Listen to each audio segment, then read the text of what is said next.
একের 37 87 নম্বর পেজ পেয়েছি। 37 লেখা আছে কোথায়? সেখানে চোখ দেখো। হালেলুয়া। এখানে লেখা আছে দেখো, কেননা ঈশ্বরের কোন বাক্য শক্তিহীন হইবে না। হালেলুয়া। তখন মরিয়ম কহিলেন, দেখুন আমি প্রভুর দাসী, আপনার বাক্যানুসারে আমার প্রতি ঘটুক। পরে দূত তাহার নিকট হইতে প্রস্থান করিল। Hallelujah, hallelujah. বাইবেলের বাক্যে কি বলছে? যে ঈশ্বরের বাক্য কখনো শক্তিহীন হয় না। হালেলুয়া।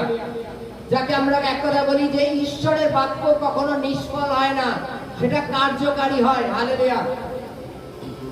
এখানে মরিয়ম, আমরা বর্তমান জগতে কোন কুমারী মেয়ে যদি ঝম করে বলে যে আমি গর্ভবতী হয়েছি, জগতের লোক কি বলবে? ছিচি করবে, করবে তো নাকি? বা বিভিন্ন রকম চর্চা তার নিয়ে হয়তো সাংবাদিকরা সাহায্য করে দিতে পারে।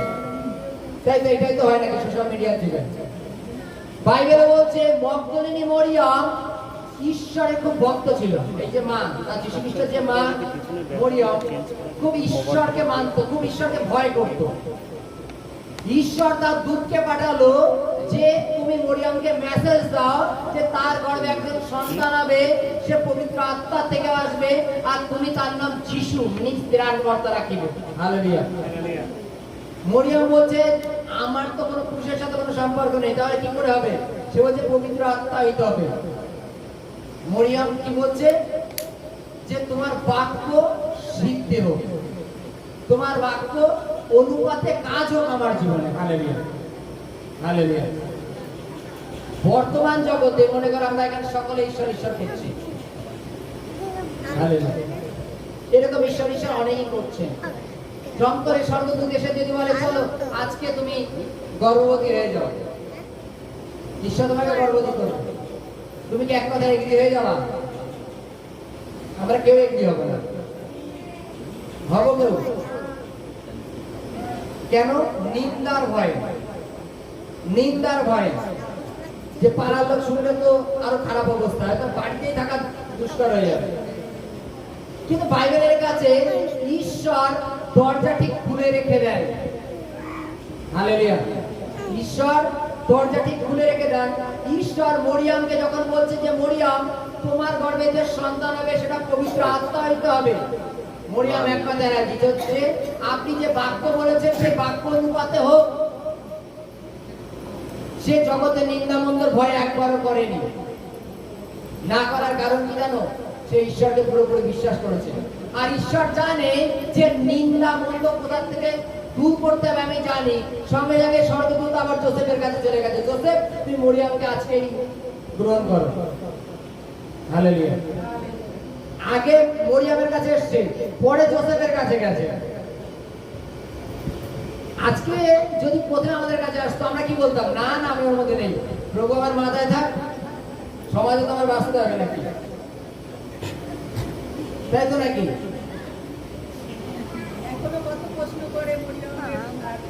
যদি বাইবেলে যদি পরে বাইবেল প্রথমে লেখা আছে যে যোসেফ মরিয়মের বাগদত্তা ছিল। বাগদত্তা কথার অর্থ কি জানো? ছোটবেলায় এদের মানে পরিবারের থেকে ওদের বিয়ে পাকা করে রেখে দেয়।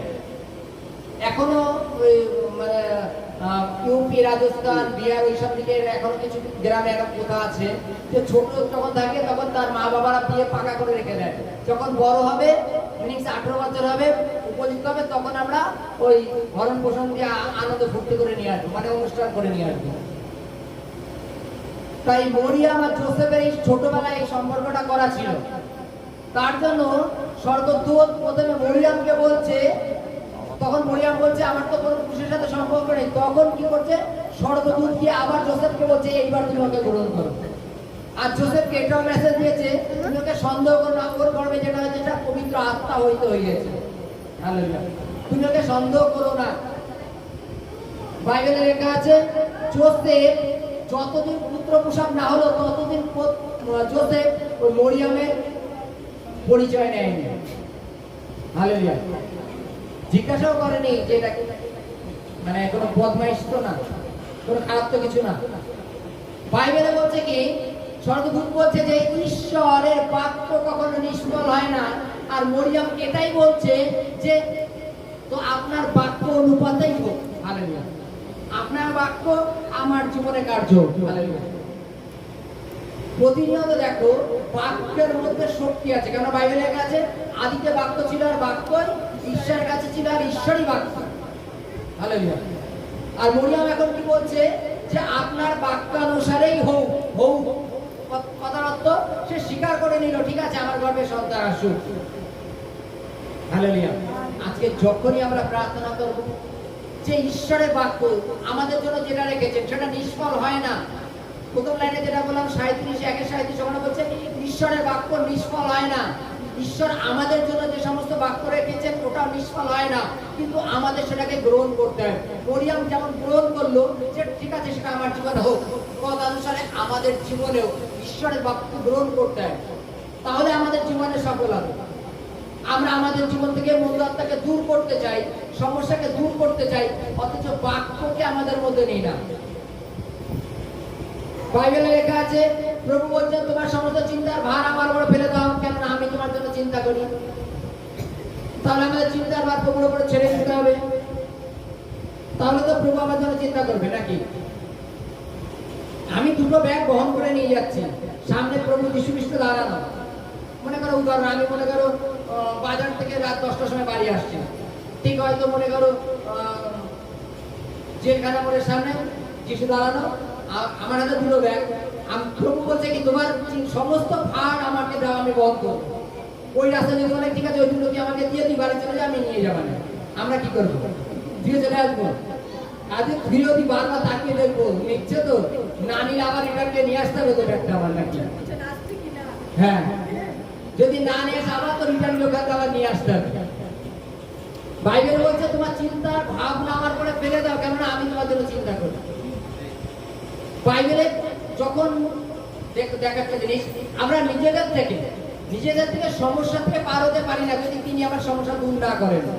মানো এটা আমাদের সমস্যা আমরা প্রতিনিয়ত আরো বাড়াই।